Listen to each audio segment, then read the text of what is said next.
The gallery was sleek, modern, and intimidating, everything an art enthusiast could dream of. It was the epitome of success in the art world, a place where only the elite artists were showcased, and only the most influential people could gain entry. Glass walls displayed the works of world-renowned painters, sculptures stood like guardians in the center of the room, and the hum of whispered admiration filled the air. It was a place where reputations were made, and careers were either cemented or destroyed. Marcus stood at the entrance, his hands clenched into fists at his sides. He was wearing a well-worn blazer, far too frayed and tired for the venue. His jeans were faded, and his shoes weren't polished, but his eyes were bright with determination. This was the gallery he had dreamed of exhibiting his art in for years. Now, after months of struggle, countless sleepless nights, and his hands raw from hours spent in front of the canvas, Marcus was finally here, standing before the door that would, he hoped, open to the next phase of his career. He took a deep breath, adjusting the strap of his worn-out messenger bag. Inside it were his latest works, pieces that he had poured everything into. His paintings, abstract yet vivid, told the stories of his life, his struggles, and his triumphs. They were more than just art. They were his soul on canvas. Marcus stepped forward, pushing the door open with a soft jingle. The cool air inside the gallery felt almost like a slap against his skin. It was clean, sterile, everything a high-end art gallery should be. A receptionist glanced up briefly but said nothing, her attention already back on her phone. "Can I help you?" a voice interrupted his thoughts. Marcus turned to find a tall man in a sharp black suit walking toward him. His hair was slicked back, and his eyes glinted with an almost condescending smile. I'm Marcus," he stammered, shaking his nerves away. "I have some paintings I'd like to show. I've heard a lot about this gallery." The man, whose name Marcus didn't know, extended his hand but only gave it a cursory glance, then let it fall back to his side. Yes. Everyone says they have something. We get hundreds of submissions every week. But, we only take the best, he said, dismissively. Follow me. Marcus swallowed hard but nodded, trying to hide the nervous fluttering in his chest. The man led him to a small, private viewing room, where a large white table stretched out in front of them. On it, a few carefully arranged pieces of art from well-known artists rested, their pristine frames gleaming under the overhead lights.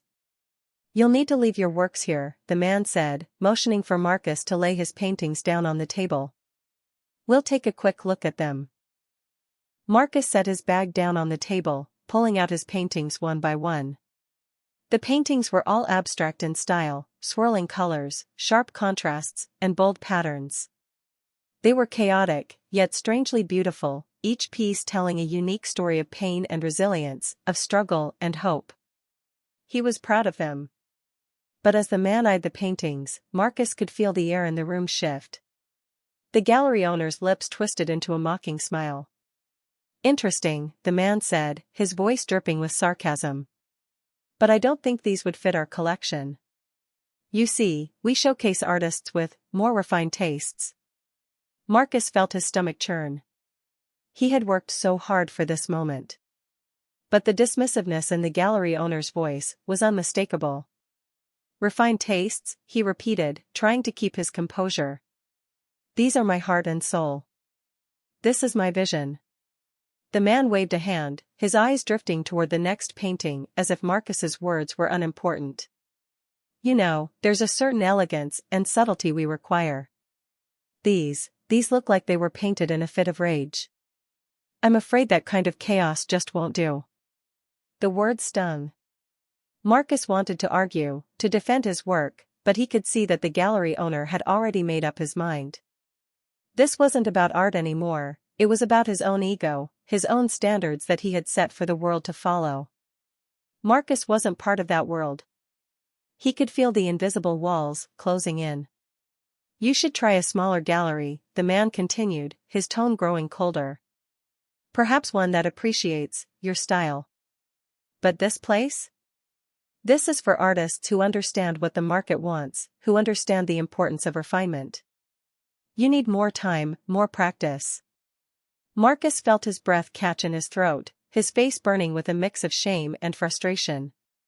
The rejection, the mockery, it was like a dagger to his heart. He wanted to leave, wanted to walk out and never look back, but something inside him refused to let go. "Thank you for your time," Marcus managed to say, his voice steady, despite the fire burning in his chest. "But I'm not interested in marketable art. My work will speak for itself." The gallery owner gave him a dismissive nod, clearly ready to be rid of him. "Good luck, Marcus," he said with a mocking tone, before turning to walk away. As Marcus grabbed his paintings and walked back out of the gallery, he could feel the weight of the world pressing down on him. His heart ached. It felt as if he had poured everything into this moment, only to have it crushed by the cold indifference of someone who couldn't see beyond his own narrow view of art. But even as doubt crept into his mind, there was a flicker of something else. A quiet determination. He wouldn't let this be the end. He knew his art had meaning, and one day, the world would see it too. The rejection only fueled his resolve. With the gallery door closing behind him, Marcus stepped out into the harsh sunlight of the city, his hands still trembling. But his heart? His heart burned with a new fire, one that could never be extinguished. The streets outside the gallery felt like a different world. The rush of city life, the sound of horns honking, and the chatter of people on their phones all seemed so far away from the rejection that had just stung Marcus. He stepped into a small cafe across the street to collect his thoughts, the weight of the day's events heavy on his shoulders. His paintings, the ones he had poured so much of himself into, were now tucked away in his bag. The mockery of the gallery owner echoed in his mind. Refined tastes. He could still hear those words ringing in his ears. Sitting at a small corner table, Marcus opened his bag and pulled out the works that had been dismissed. He ran his fingers gently over the brushstrokes, each layer telling a different story, each color a chapter of his life. It wasn't chaos. It was raw emotion, vulnerability, and strength. He knew it, and deep down, he understood that the world just wasn't ready for the type of art he was creating. But he couldn't stop. He wouldn't stop. He couldn't let the narrow-mindedness of one person define him. He had to believe that there was more to art than what the galleries saw. He had to keep going. As he sat there lost in thought, he noticed something strange. The little cafe he was in had begun to feel more like a sanctuary. The bustle of the city outside faded into the background, and all that mattered was his work. Marcus could sense something shifting within him, a deep, unspoken connection to his paintings. It wasn't just about showcasing them in galleries anymore. It was about creating art that spoke on its own terms, without compromise. Marcus smiled as he thought about his next piece. His fingers twitched with the impulse to paint, but he needed to get away from the noise. He needed to find a place where he could let his ideas flourish, uninfluenced by anyone else's judgment. The decision was made. He would return to his studio. But as Marcus stood to leave, his phone buzzed. At first, he didn't think much of it, just another text from a friend. However, when he saw the number, his heart skipped a beat. It was from an unknown source, a private number.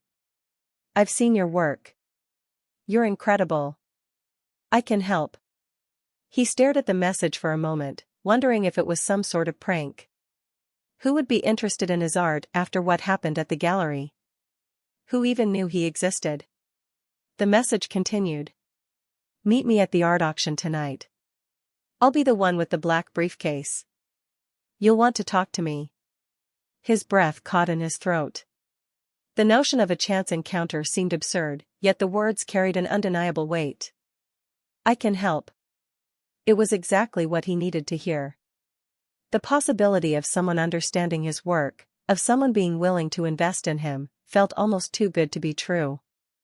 Without a second thought, Marcus closed his bag and rushed out of the cafe. There was no time to waste. Tonight could be the night that changed everything. The art auction was held at an upscale venue on the edge of the city, a place that oozed wealth and exclusivity. The lights were dimmed, and classical music played softly in the background, creating an atmosphere of refined luxury. Everything about the event seemed designed to intimidate. The walls were lined with expensive, traditional art, stunning pieces that embodied the tastes of the established elite. Marcus felt out of place. His frayed jacket and slightly worn shoes stood in stark contrast to the well-dressed patrons and the sparkling chandeliers overhead. He scanned the crowd, unsure of where to go or whom to trust. But then, he spotted the man with the black briefcase. The man was standing off to the side, leaning casually against a marble column, his eyes scanning the crowd as if he were looking for someone.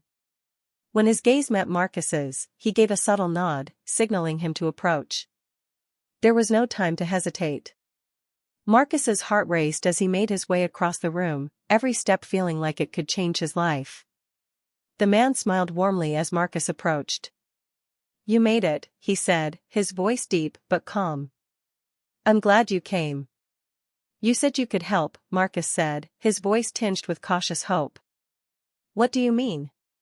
The man, who introduced himself as Alex, gestured for Marcus to follow him through the crowd toward a secluded corner of the venue. "I've been watching the art scene for a long time. Your work. It's something special, something the world isn't ready for yet. But that doesn't mean it won't find its place." Alex paused, his eyes narrowing with focus. "The problem with the traditional art world is that it's stuck in its ways. People like that gallery owner," he motioned toward a distant corner where Marcus could see a familiar figure, the gallery owner who had rejected him earlier, mingling with a group of wealthy buyers. "They think they know what's worth something. But they're just looking for safe bets. What you have, Marcus, is something more. You have passion. You have authenticity. That's what will make your art worth millions." Marcus felt a surge of disbelief mixed with hope. Worth millions? Could it be true? "Why are you helping me?" Marcus asked, trying to keep his voice steady. "What's in it for you?" Alex smiled cryptically. "I'm in the business of finding hidden talent. I don't invest in the obvious. I invest in the future." He turned to face the auctioneer, who was preparing to start. "And you, my friend, are the future of art." With those words, Alex took out a business card and handed it to Marcus. "I've arranged for your work to be auctioned off tonight, under an anonymous name. If it sells, you'll have the backing you need. But it's up to you now. This is your moment." The auction began, and Marcus could hardly contain his nerves. His paintings, the same ones that had been mocked just hours ago, were being displayed in front of an eager crowd. The bidding started low, but the paintings quickly gained momentum. As the price climbed higher and higher, Marcus stood in awe, unsure if what he was seeing was real. The anonymous bidder was ruthless, placing offer after offer, pushing the value of his work into the millions. By the end of the night, Marcus's paintings had fetched more than he ever could have imagined. The crowd was buzzing with excitement, and the art world was now paying attention. The gallery owner, now standing off to the side, looked on in disbelief. His expression was a mix of regret and envy. Marcus felt a quiet pride swelling inside him. The validation he had been seeking for so long had arrived, not from the world of traditional galleries, but from a new realm of possibility, one that saw value in authenticity, in emotion, in the rawness of his work. The night had been a turning point. Marcus had stepped into the art world as an unknown, and by the end of it, he had become a force to be reckoned with. The mysterious benefactor had been right, his work had found its place. And with it, he had found his future. The night had been a blur of flashing lights, raised paddles, and excited whispers. Marcus could hardly believe what had just transpired. As the final bid was placed, the auctioneer's voice rang out, a note of finality echoing through the room. "Sold." To the anonymous bidder in the front row. A wave of shock rippled through the crowd. The price tag attached to Marcus's work was staggering. What had started as a modest series of paintings, dismissed by a gallery owner who deemed them too raw, had turned into an overnight sensation. Marcus's mind was racing, a mix of disbelief and elation. He could barely comprehend the magnitude of what had just happened. As the crowd began to disperse, Marcus stayed rooted to his spot, still processing the events of the night. His paintings, works that had once been locked away in his small, humble studio, had now been catapulted into the upper echelons of the art world. The very pieces that had been ridiculed just hours ago were now being seen by some of the most powerful figures in the art industry. "You did it, Marcus," Alex said, his voice calm but filled with approval as he walked over to him. The enigmatic benefactor had been at the auction from the start, his presence unnoticed by the majority of the guests. He had watched as Marcus's paintings had been bid up with increasing intensity, a smile playing on his lips. "I didn't think it would happen like this," Marcus admitted, still trying to process the whirlwind. "I thought this was just some kind of dream." "Is it real?" Alex chuckled softly. "It's real. I told you, your work was something special. And now the world knows it." Marcus's thoughts were a jumble. The world knows it. It was a sentence he'd never thought he'd say, let alone believe. He looked out over the venue, where rich patrons and critics were already buzzing about the bold new artist whose work had taken the art world by storm. "What happens now?" Marcus asked, his voice filled with both excitement and a hint of apprehension. The night had shifted everything for him. His life would never be the same. But the unknown still loomed large. What was the next step? Where did he go from here? Alex placed a hand on his shoulder. "Now, you take your place in the art world. You continue creating, but this time with the backing you need. The success of tonight isn't just about a few paintings, it's about what you represent. Authenticity. Passion. The refusal to conform to outdated standards. I'll help you navigate this, Marcus, but you have to promise me one thing: don't let anyone change you. Don't let anyone tell you what your art should be. You're not here to serve the tastes of a small group of people. You're here to shape the future." Marcus nodded, taking in Alex's words. It was a lot to absorb, but it felt right. This was a new beginning, not just for his art, but for the way the world would view him. He'd gone from an unknown artist rejected by the establishment to a force to be reckoned with in a matter of hours. The idea that his art was no longer just a personal journey but something that could impact the world was overwhelming, and yet exhilarating. As they left the venue, Alex handed Marcus a business card. The card was simple but elegant, just a clean black background with a gold-embossed logo and the words, "Alex Monroe, Art Investment Specialist." Below the logo was a phone number and an email address. "I'll be in touch," Alex said, before disappearing into the crowd. "You're just getting started, Marcus." The next few days were a whirlwind of activity. News outlets began to pick up the story of Marcus's incredible auction debut, and soon, his name was being whispered in the same breath as some of the world's most celebrated artists.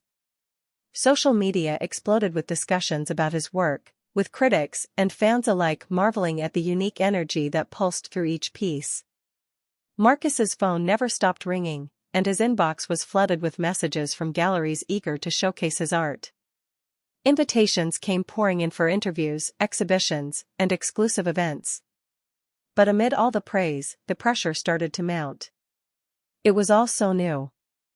The attention, the offers, the expectations, it was enough to overwhelm anyone. But through it all, one thing remained constant: Marcus's dedication to his craft. He had come too far to let the noise of the industry drown out the one thing that had driven him this whole time: his passion for creating art that was real, raw, and unapologetically his. One morning, just as he was preparing to head to his studio, his phone rang again. This time, it was Alex. "Marcus," Alex's voice was smooth and confident, as usual. "I've got something big for you." Marcus raised an eyebrow. "Big? What do you mean?" Alex chuckled. "You're about to become more than just an artist. You're about to become a buyer in this game, a mover and shaker. I've set up a meeting for you with one of the top auction houses in the world. They want you to invest in the next big wave of contemporary art. You can have a say in the future of this industry, Marcus. And I want you to be ready." Marcus felt his stomach twist. A buyer? He had never even imagined being in a position like that. His life had shifted so quickly from struggling artist to millionaire, but this was a whole new level. It was one thing to be celebrated for his own work, but to have the power to shape the art world itself? That was an entirely different proposition. "I'm ready," Marcus said, the words leaving his mouth before he had a chance to think them through. His heart was pounding, but there was a quiet confidence growing within him. This wasn't just about selling paintings anymore. This was about changing the game. Later that week, Marcus found himself sitting at a sleek, polished table in the heart of one of the most prestigious art auction houses in the world. The walls were lined with masterful works of art, paintings by legendary artists, sculptures from some of the finest minds of the last century, and rare artifacts from across the globe. Yet none of them seemed to matter to Marcus. He wasn't there to admire other people's creations. He was there to make his own mark. Alex sat across from him, grinning as he watched Marcus absorb the moment. "This is it," Alex said. "This is where you step into the role you were always meant to play." The room buzzed with anticipation as Marcus signed the papers that would officially make him a buyer, a player in the world of high-end art investment. He was no longer just a creator, he was a part of the industry's inner circle. And in that moment, Marcus realized that this was only the beginning. The road ahead would be filled with challenges, but it would also be filled with opportunities to create a new legacy, one that went beyond the canvas and into the very heart of the art world itself. The days following Marcus's induction into the world of art investment were a blur of meetings, phone calls, and decisions that felt monumental. He had gone from being a struggling artist to a rising star, and now, he was shaping the future of art itself. The weight of it all was both exhilarating and daunting. At his studio, Marcus found himself surrounded by the hum of creativity once again. But this time, there was a sense of purpose that had never been there before. His paintings, the ones that had been ridiculed by critics and gallery owners, now had the power to influence the course of the art world. He had become more than just an artist, he was an architect of the next wave of contemporary art. And the responsibility that came with that power was something he didn't take lightly. Alex's influence had been crucial in guiding Marcus through this transformation. Every meeting with Alex was a new lesson, a deeper dive into the mechanics of the art world. They talked about trends, about what collectors were looking for, and about the type of work that could command the highest prices at auction. But through it all, Alex reminded Marcus of one thing: authenticity is everything. If he ever strayed from his own truth in the pursuit of wealth or fame, it would be the beginning of the end. Despite the whirlwind of his new life, Marcus couldn't shake the feeling that something was missing. The constant meetings with buyers, the networking, and the investment talks, it was all so far removed from the pure, unfiltered expression of creating art. He had always painted for himself, for the joy of creating something that was a reflection of his soul. But now, with every decision he made, he had to weigh its impact on the market, on the investors, on the legacy he was building. And then there were the whispers. In the wake of his meteoric rise, Marcus had become a figure of intrigue, almost a celebrity in the art world. His name was on the lips of every critic, and his paintings were now fetching prices that would have seemed impossible just months ago. But with the attention came the scrutiny, and not everyone was happy about the way he had burst onto the scene. Some artists, long established in the industry, began to voice their displeasure. They spoke about the new wave of artists who seemed to be bypassing the traditional routes to success. "Marcus is nothing but a product of the auction house machine," one bitter critic declared during a live interview. "He's not an artist, he's a commodity." The words stung, but Marcus didn't let them shake him. He knew the art world was rife with egos, with people who would do anything to protect their territory. But Marcus wasn't interested in fighting the system. He was here to change it. One evening, as he sat in his studio working on a new piece, his phone buzzed with a message from Alex. "We have a problem. The auction house wants you to focus on only one style. They think you're spreading yourself too thin with these new experiments." Marcus frowned, his fingers pausing over the canvas. This wasn't the first time the issue had come up. The auction house, as much as they had helped propel his career, now seemed to be trying to mold him into something he wasn't. They wanted him to stick with what was selling, what was proven, what fit into their established categories. But Marcus wasn't interested in becoming another cog in the machine. His art was about breaking boundaries, about exploring new possibilities, not about fitting into a neatly defined box.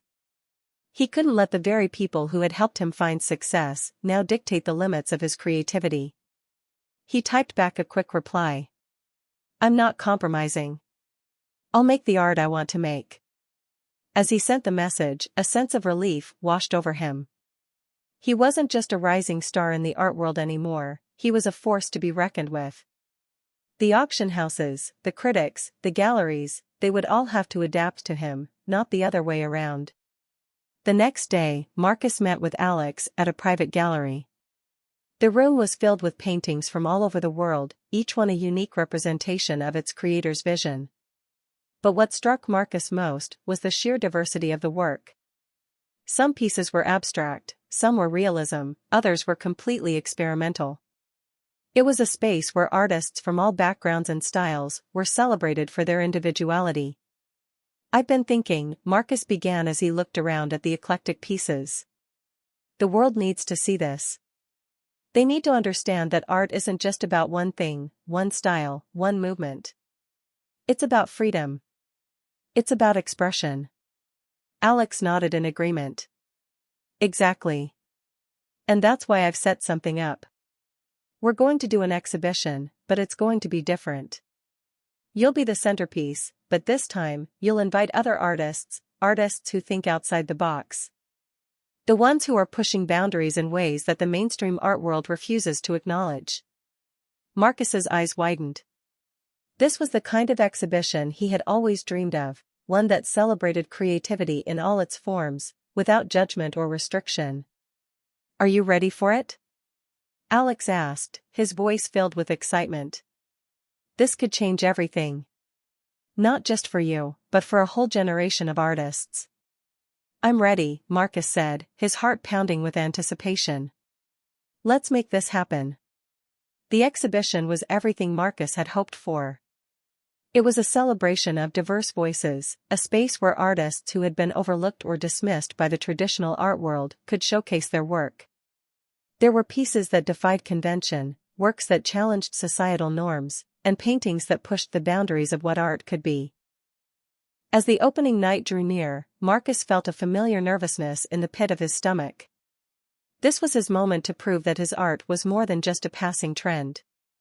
He wasn't going to be pigeonholed into a single style or movement. He was going to blaze his own trail. The night of the exhibition, the gallery was packed. Critics, collectors, and artists alike flooded the space, eager to see what Marcus had put together. His own pieces, bold and unapologetic, stood proudly among the works of other groundbreaking artists.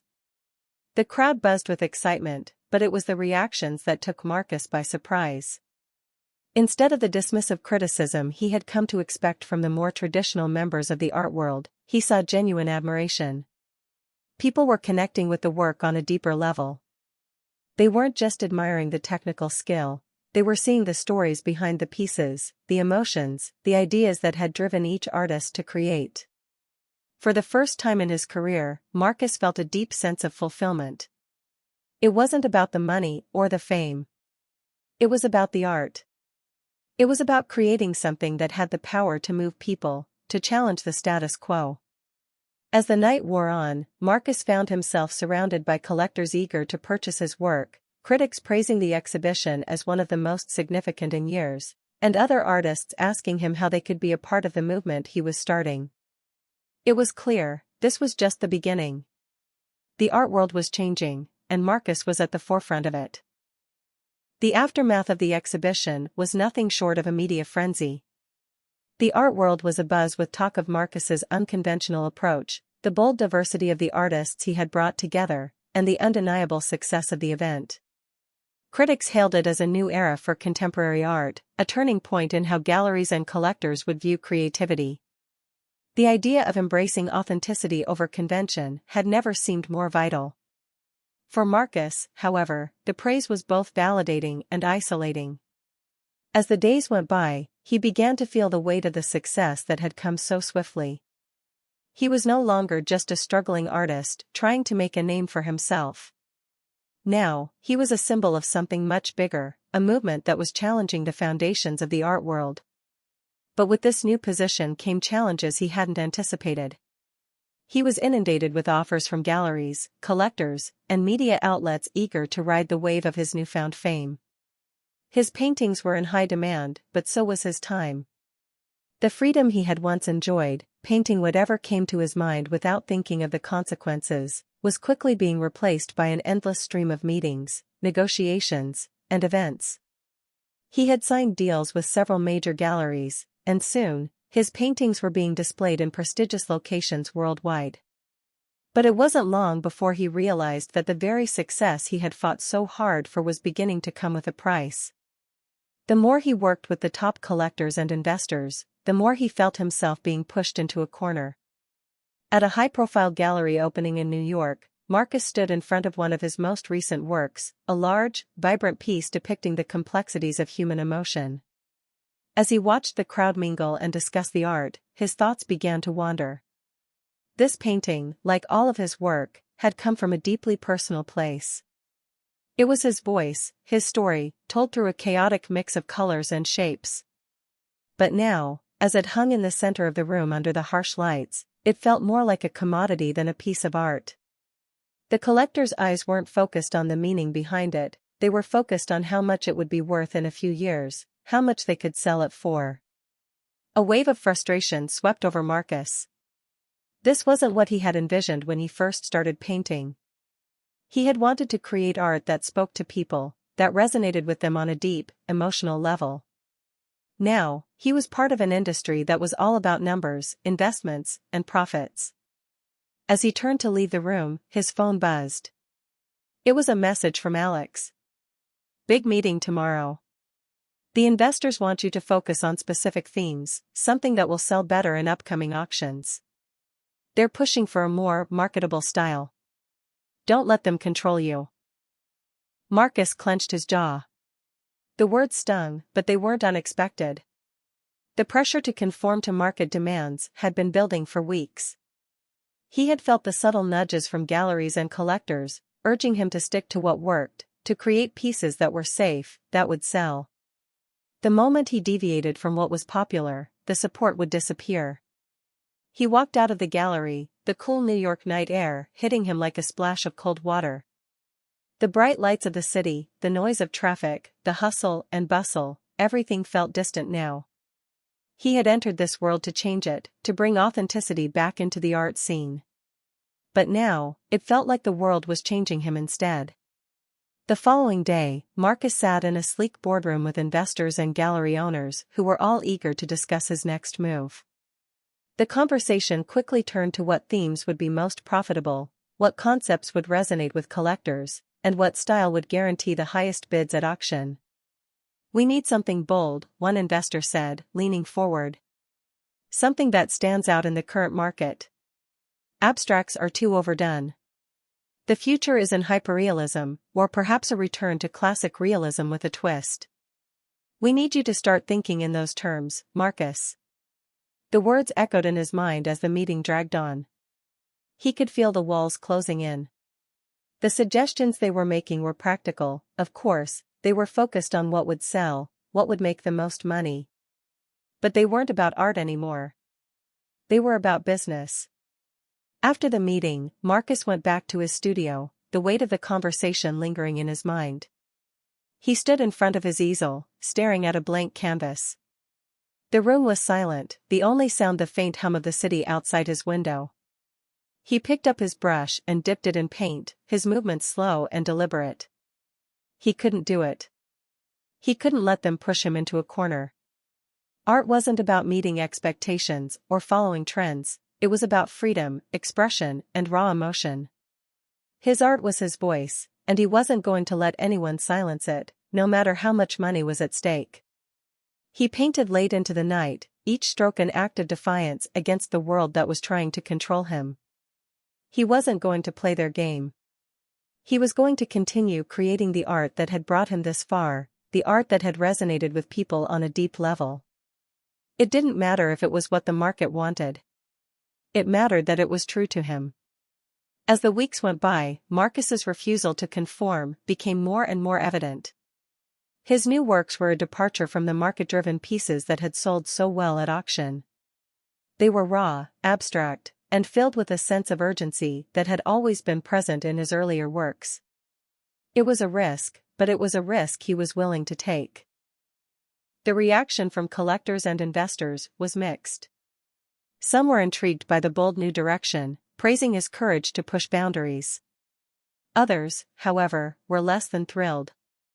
The sales of his latest pieces weren't as high as they had been in the past, and the gallery owners were growing restless. But Marcus didn't care. For the first time in a long time, he felt like himself again. He wasn't a puppet to be controlled by the whims of the market.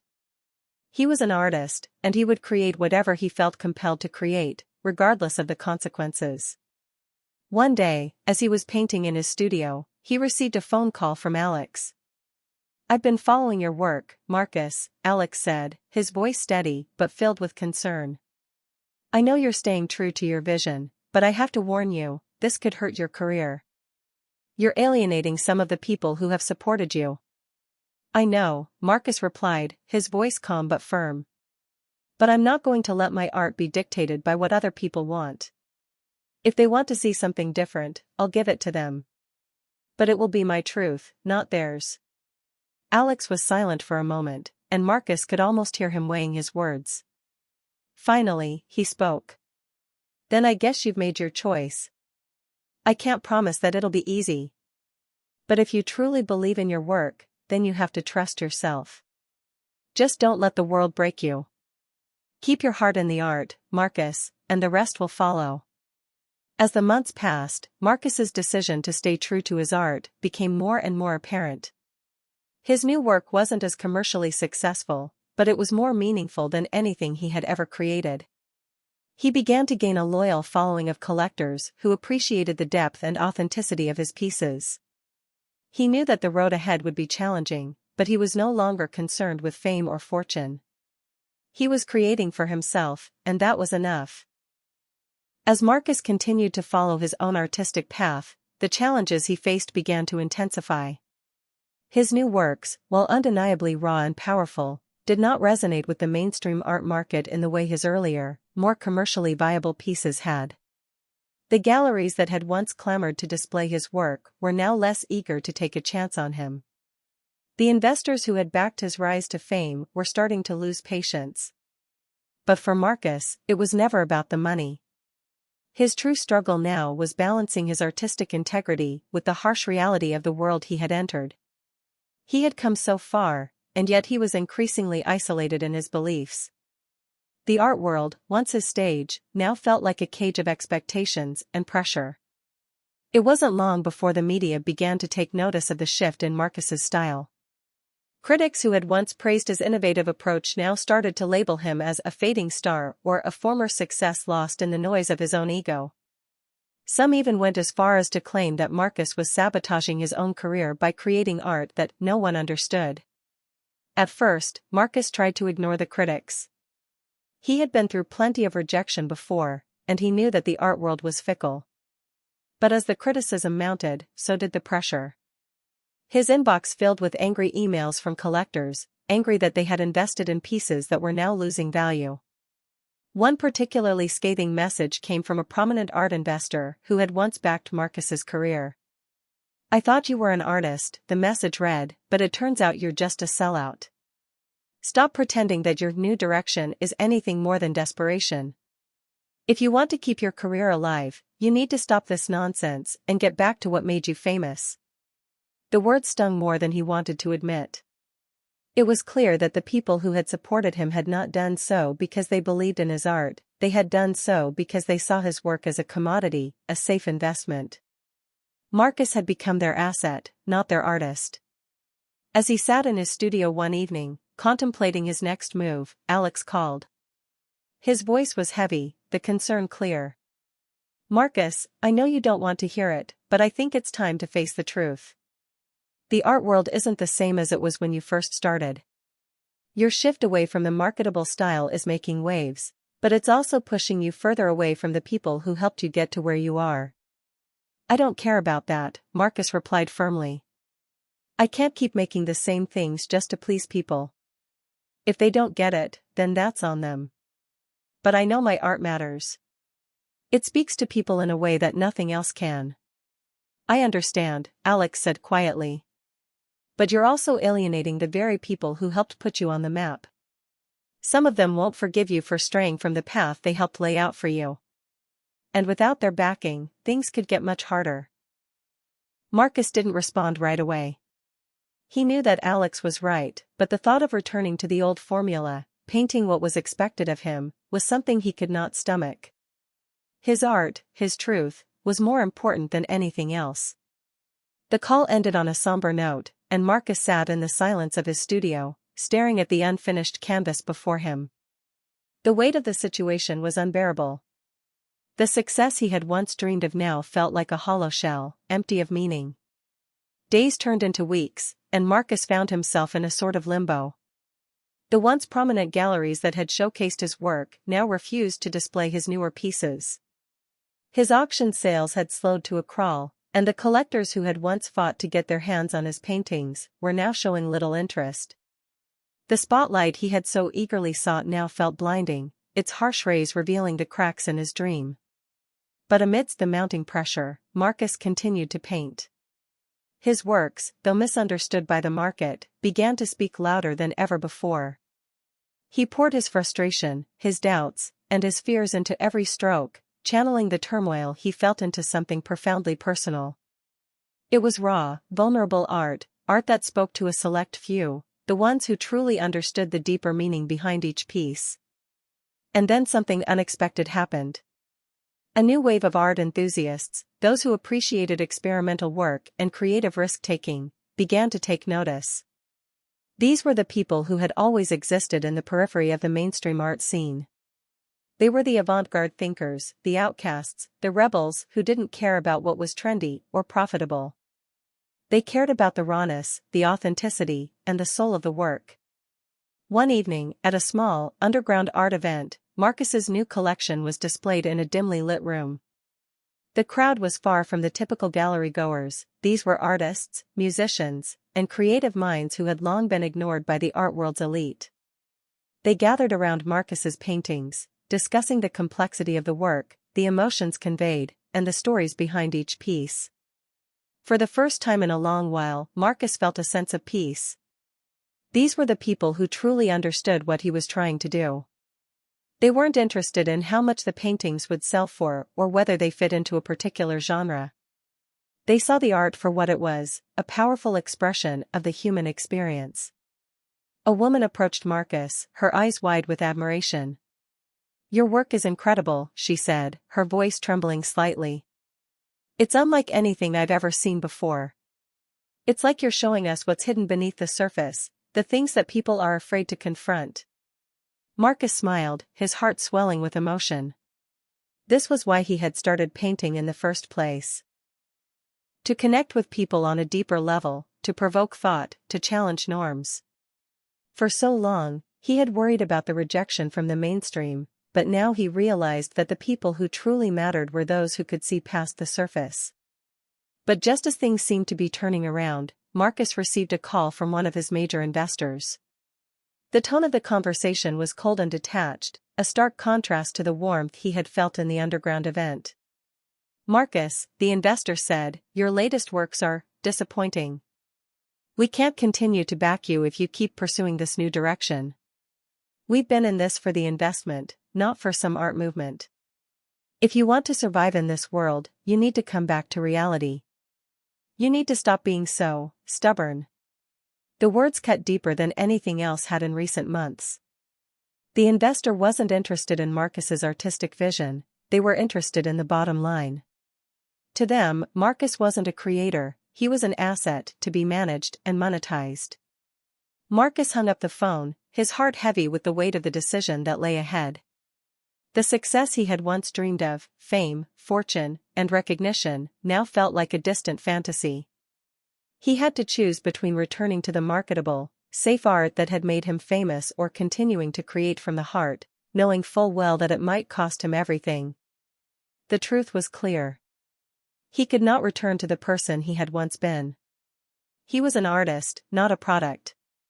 And if that meant losing everything, his investors, his fame, his place in the art world, then so be it. The road ahead was uncertain, but one thing was for sure, Marcus would never compromise his art again. The morning after the phone call with the investor, Marcus awoke with a sense of finality. The weight of the decision he had made still pressed heavily on his chest, but there was a strange clarity in the air. He knew what he had to do. He had spent so long trying to prove something to others, whether it was the galleries, the collectors, or the critics. But now, he realized that the only person he needed to prove anything to was himself. His art, once filled with the pressure to succeed and meet expectations, was now an act of defiance. It was a declaration of independence, a way of telling the world that no matter the cost, he would not compromise. The world might not always understand his work, but that was no longer his concern. As the weeks passed, Marcus's decision to leave behind the mainstream art world was met with mixed reactions. Some of his former collectors continued to hound him, asking when he would return to real art, the kind that could be hung in museums and sold at auction for millions.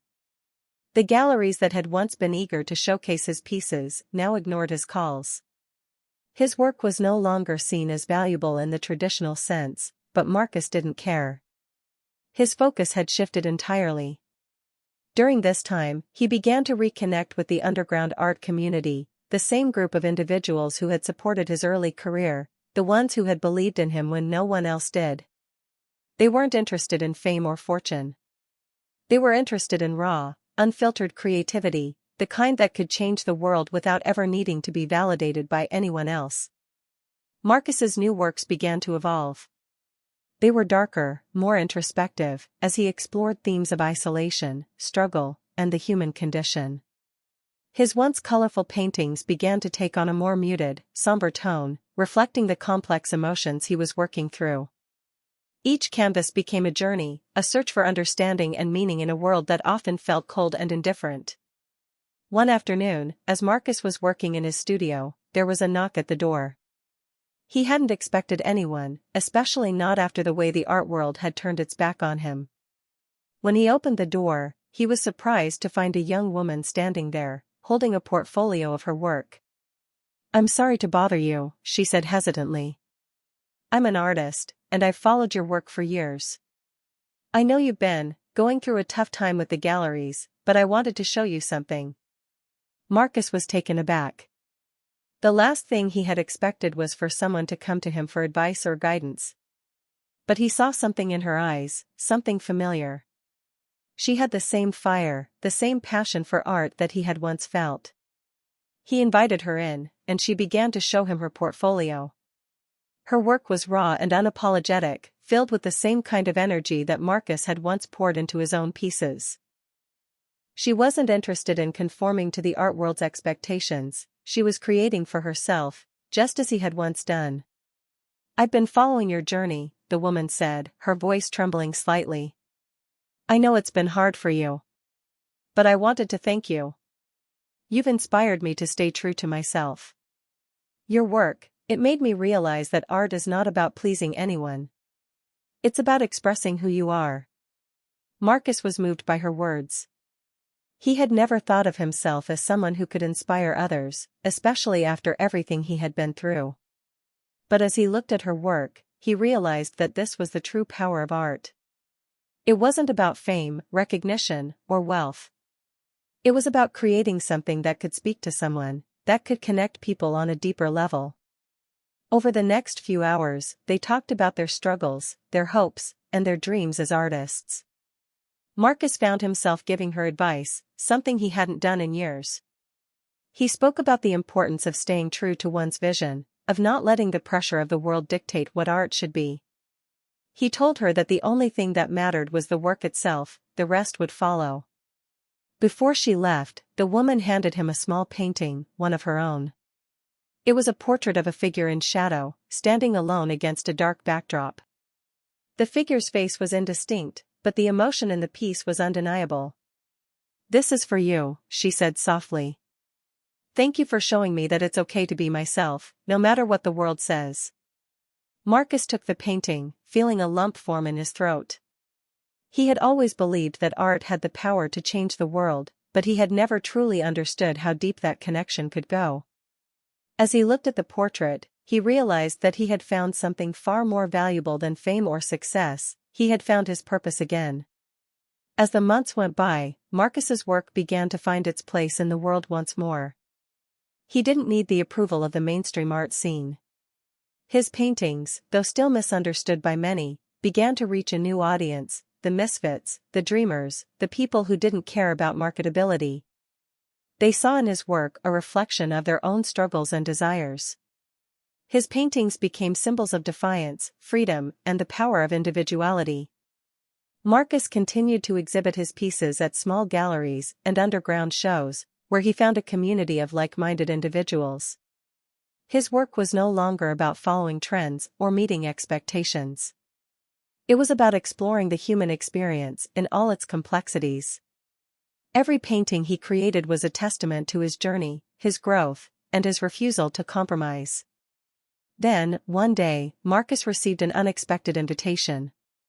A renowned art collector, who had once dismissed him as a fad, reached out to him with an offer to display his work in a prestigious museum.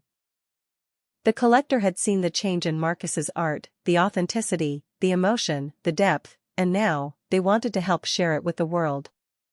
It was a humbling moment for Marcus. He had spent so long seeking validation from the art world, but now, he realized that the validation he had been searching for was within himself all along. He didn't need the approval of the elites to know that his work had meaning. The journey had been difficult, but it had led him to a place of true understanding. As he stood in front of his latest painting, a deep sense of peace washed over him. The journey had been long, filled with struggles and doubts, but Marcus had come out on the other side stronger and more self-aware than ever before. And as his work began to take its place in the world, he knew that he had found his true purpose, not in the pursuit of fame or fortune, but in the act of creating art that was true to himself, art that could speak to the soul.